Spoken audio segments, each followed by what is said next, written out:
All right, so you're prepping for your Assistant Clinical Psychologist interview. Well, you've come to the right place. We're diving deep today. Into some common questions you might face. We'll be using a couple of things to guide us today. The RoleCatcher Interview Guide and Career Guide.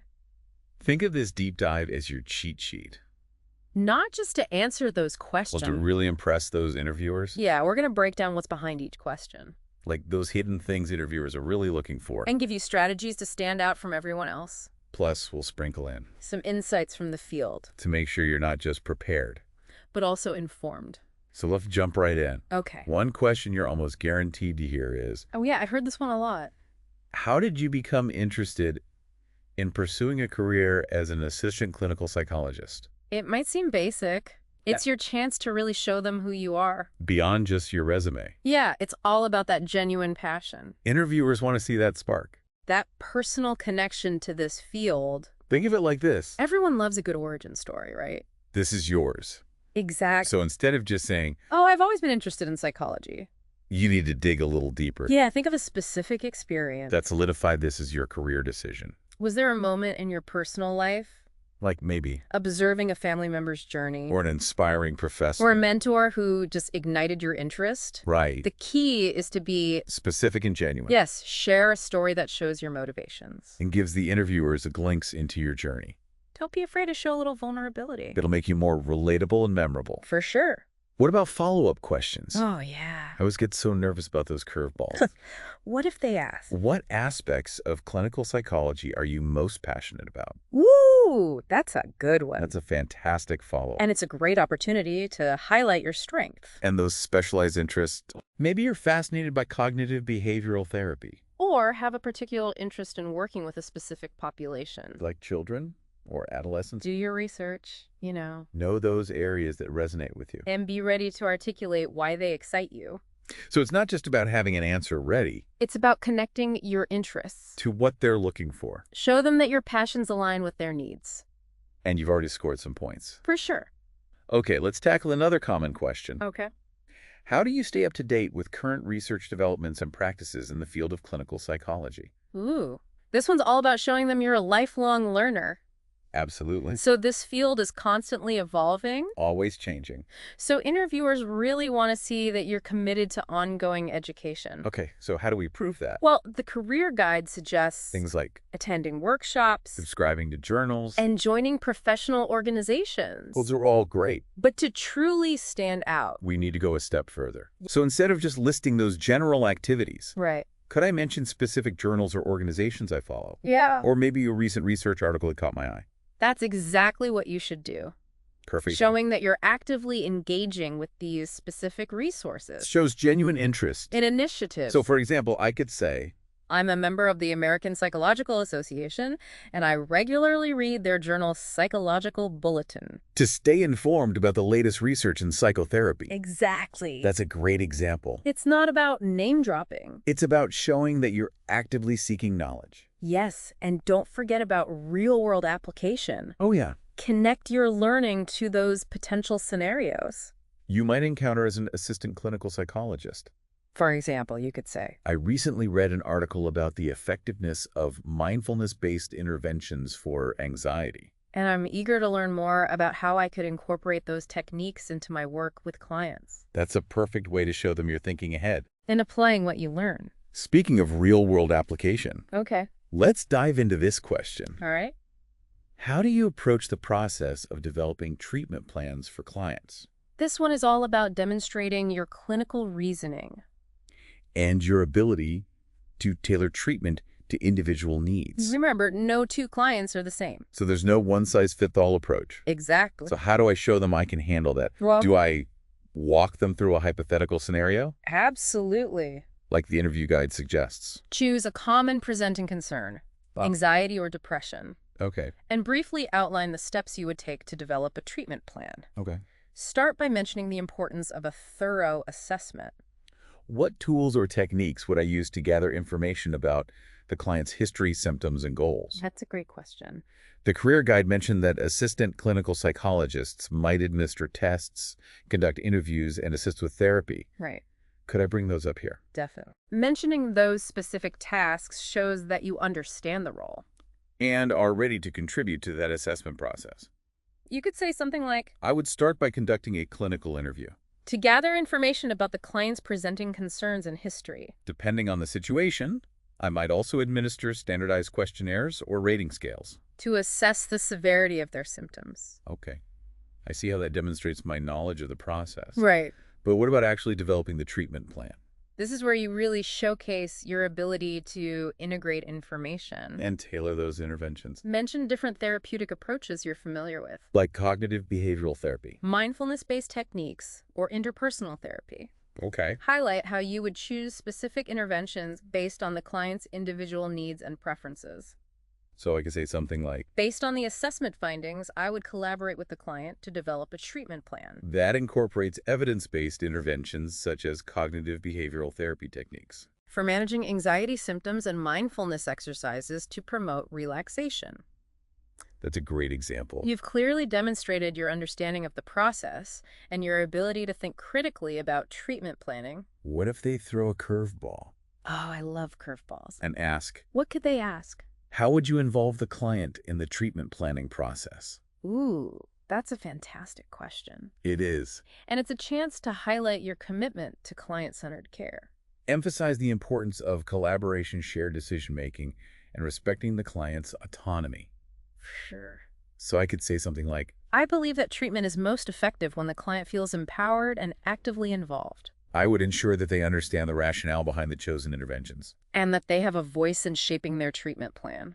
That's a perfect response. You've shown them that you value the client's perspective and are committed to working collaboratively. Now, before we move on to the next question, Okay. let's talk about how RoleCatcher's AI can help you fine-tune your answers. And really nail this interview. I've heard great things about RoleCatcher's AI, Oh, it's amazing. but I'm not exactly sure how it works. Yeah, how does it work? Can you give us a quick overview? It's like having a personal interview coach in your pocket. Really? You can actually input specific interview questions, like the ones we're discussing, Okay. into RoleCatcher's platform. So it's not just giving me generic advice, Yeah. it's actually analyzing the specific question and tailoring its suggestions to the job I'm applying for. Exactly. That sounds incredible. And it gets even better. Oh, wow. RoleCatcher's AI can analyze your responses whether you type them in or even speak them out loud. Really? And give you feedback on things like clarity, conciseness, and the use of keywords that align with the job description. Wow. So it's like having a personalized feedback system that helps me optimize my answers and improve my interview skills. Exactly. I can definitely see how that would give me an edge. It's a game changer, especially in a competitive field like clinical psychology. Now let's get back to those interview questions. Okay. One question I always dread is, Oh, tell me about it. how do you manage challenging or difficult clients?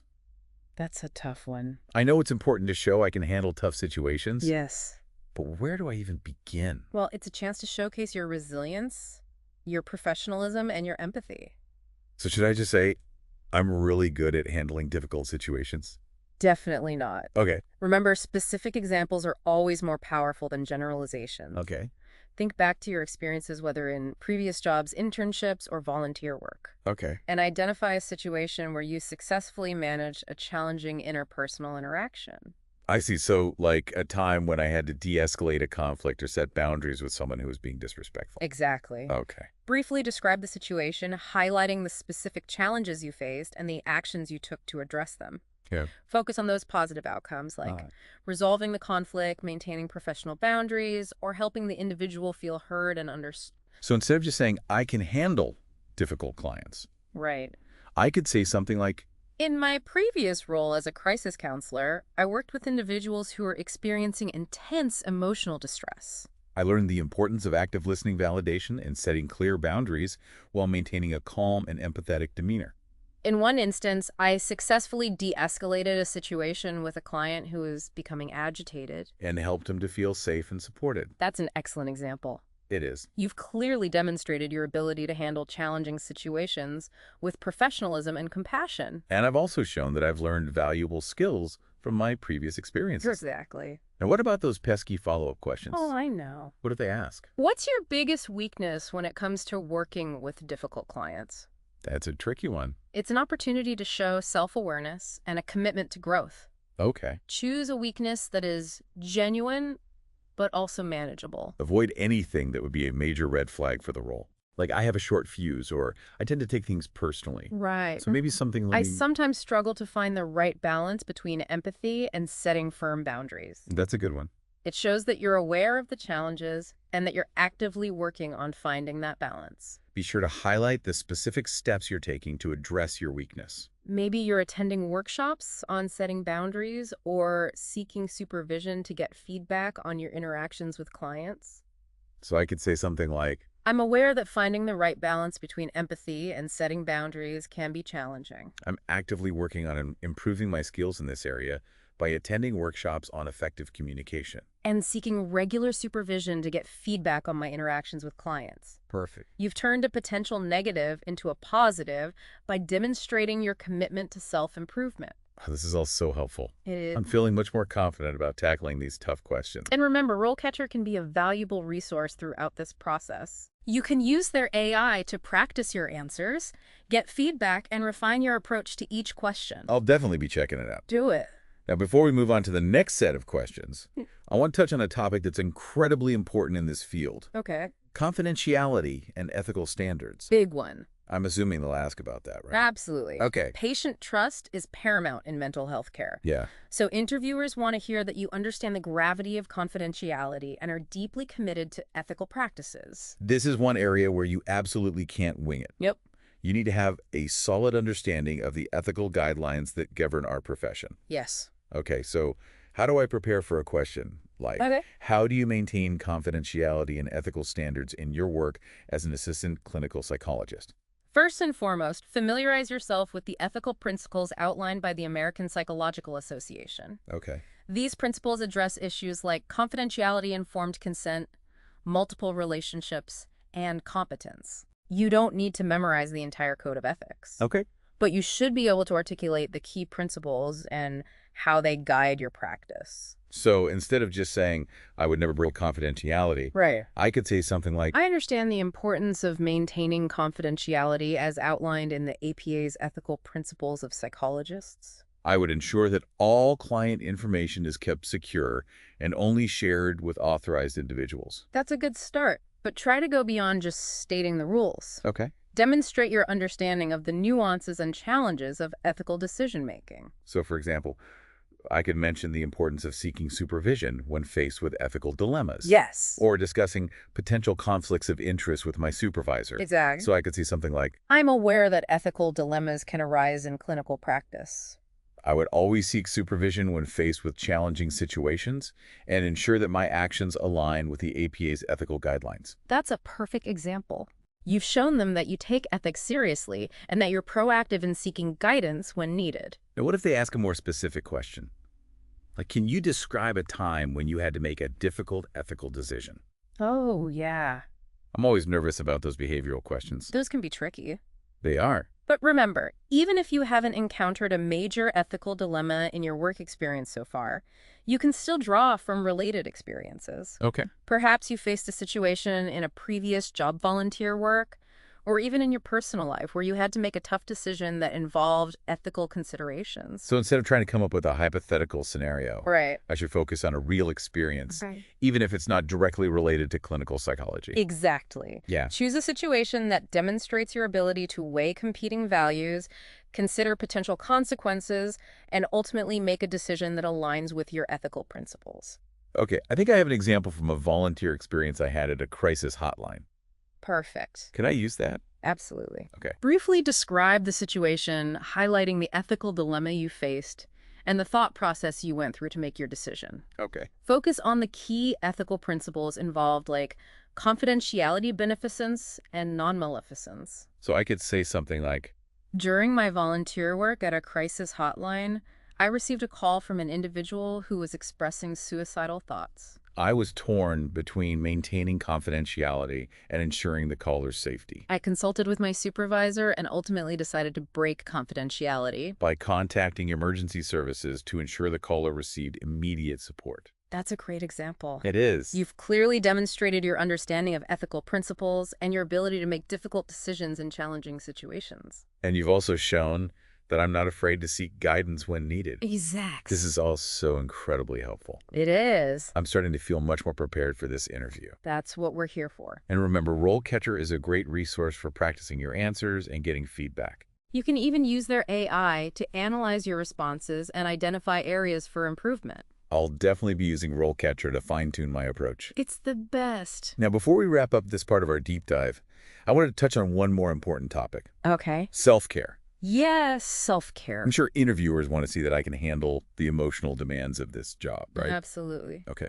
The career guide mentions that work-life balance is a potential pro of this career, but interviewers want to know more than that. Okay. What do they want to know?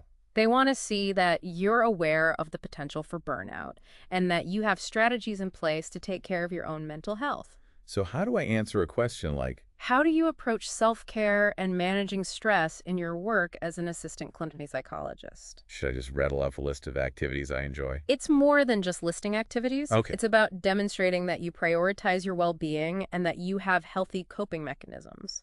So like, I have a plan, Yes. not just hoping for the best. Exactly. Think about the specific strategies you use to manage stress and maintain a healthy work-life balance. Do you engage in regular exercise? Mindfulness practices or hobbies that help you decompress. Do you have a supportive network of friends and family? All great things. And it's okay to mention the importance of seeking professional support when needed, right? Of course. It shows that I understand the value of mental health care and that I'm not afraid to prioritize my own well-being. Absolutely. So I could say something like, I prioritize self-care by engaging in regular exercise, spending time in nature, and connecting with loved ones.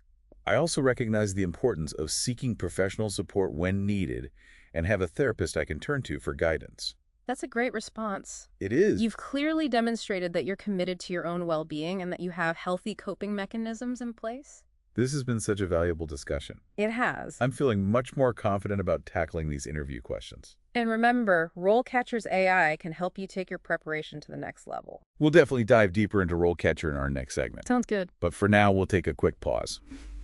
Welcome back. We've covered a lot of ground already. But we're just getting started. You mentioned RoleCatcher's AI earlier. Oh, yeah. And I'm curious to hear more about how it can actually help with the interview prep. It's amazing. Is it really as helpful as everyone says? It's more than just helpful. Oh. It's like having a secret weapon. Ooh, I like that. Remember that question about developing treatment plans? Uh-huh. You can input that exact question from the RoleCatcher interview guide. Into their platform? Yes. Wait, really? Yeah. So it's not just giving generic advice. Nope. It's actually analyzing the specific question. It breaks down the question of that, figures out what those interviewers are really looking for, Wow. and then gives you tailored suggestions on what to include in your answer. Oh, that's cool. It even anticipates potential follow-up questions. Really? So you're not caught off guard So it's like having a sneak peek. into the interviewer's mind.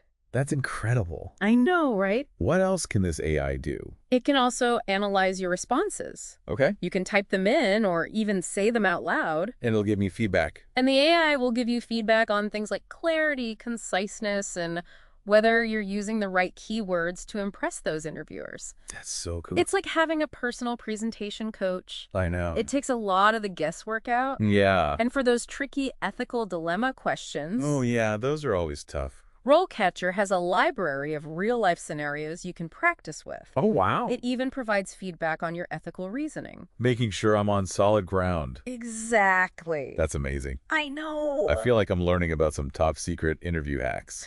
It's all about using the tools available to give yourself an edge. Okay.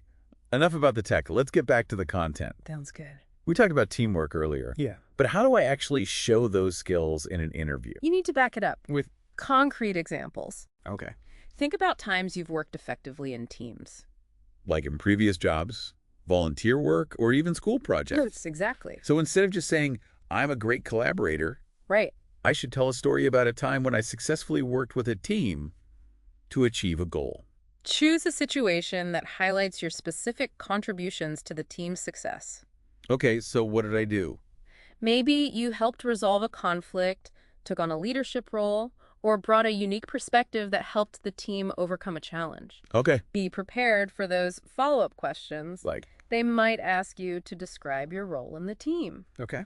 how you handle disagreements, or what you learned from the experience. So it's not enough to just describe the situation. Yep. I need to be ready to discuss the specifics of my involvement and the lessons I learned. Precisely. Show them, I've thought about this. Yes. Now let's talk about cultural sensitivity. Okay. It's such a hot topic these days. It is. And I'm sure it'll come up in the interview. Oh, for sure. How do I show them that I'm culturally competent without sounding like I'm just reciting a textbook definition? It's about going beyond the textbook. Okay. Interviewers want to see that you really understand how cultural differences can impact that therapeutic process. And that I'm committed to providing culturally sensitive care. Yes. So how do I do that? Start by reflecting on your own cultural background Okay. and how it shapes your worldview. Yeah. Think about your values, your beliefs, and your experiences, and how they might influence your interactions with clients from diverse backgrounds. So it's about acknowledging my own biases Yes. and being open to learning from others. Show them that you're aware of your own cultural lens and that you're committed to ongoing learning and self-reflection. Okay. You can also mention specific steps you've taken to enhance your cultural competence, like attending workshops, reading books, or seeking mentorship from professionals with expertise in this area. And I guess it's okay to admit that I don't know everything, as long as I show a willingness to learn and grow. Humility is a valuable quality in any clinician. Okay, I'm feeling more confident about tackling that question. Good. Now, what about those dreaded? Do you have any questions for us? Yeah, those moments I never know what to ask I know. without sounding clueless. You got this. Okay, so what kind of questions should I ask? Prepare a few thoughtful questions in advance Okay, that demonstrate your research about the organization and the specific role. I see. For example, you could ask about the team culture, Okay, the types of clients they serve, or the opportunities for professional development. so it's about showing them I've done my homework and I'm thinking beyond just getting the job. Exactly. Could I also ask about the interviewer's own experiences working in this field? Absolutely. Okay. Ask them what they find most rewarding about their work, Okay. what challenges they've faced, or what advice they would give to someone just starting out in this career. That's a great tip. It shows that you value their insights and you're eager to learn from their experiences. I feel like I'm getting a masterclass in interview strategy here. It's all about being prepared, Yeah. being authentic, and showing them that you're the right fit for the role. And don't forget RoleCatcher is there to help you every step of the way. Of course. I'll definitely be using their AI to polish my answers and make sure I'm putting my best foot forward. Good. Now, before we move on to the next set of questions, I want to touch on something that often makes me feel a bit uneasy. Okay, what's that? Self-presentation. Yeah. I know it's not just about what I say, it's also about how I present myself. First impressions are crucial. Right. Interviewers are paying attention to everything from your attire to your body language. So dressing professionally is a given, Right. but what about other things? Maintain eye contact, sit up straight, and project confidence. Okay. A genuine smile can go a long way in conveying warmth and approachability. Okay. And most importantly, Try to relax. yes, relax. You've worked hard to get to this point. Right. Let your passion shine through. That's good advice. It's easy to get caught up in the nerves and forget to just be myself. You got this. Okay. Deep breaths. Deep breaths. I'm ready to tackle the rest of those questions. You are. But before we do, let's take a quick pause. Okay. We're back for the final stretch of our deep dive. Into Assistant Clinical Psychologist interview prep. We've talked about a lot of strategies so far. But now it's time to really focus on what sets you apart. you. Exactly. It's easy to get lost in trying to give those perfect answers. Right. But what interviewers are really looking for, that unique blend of skills, experiences, and passions that only you can offer. So how do we bring that to the table? Before your interview, take some time for self-reflection. Okay. Think about your journey. Okay. What moments are you most proud of? Ooh, good question. What experiences have really molded you into the clinician you are today? Yeah. Maybe it was a volunteer role that ignited your passion for helping others? Or a personal challenge that deepened your understanding of resilience. Or a research project that just sparked your curiosity?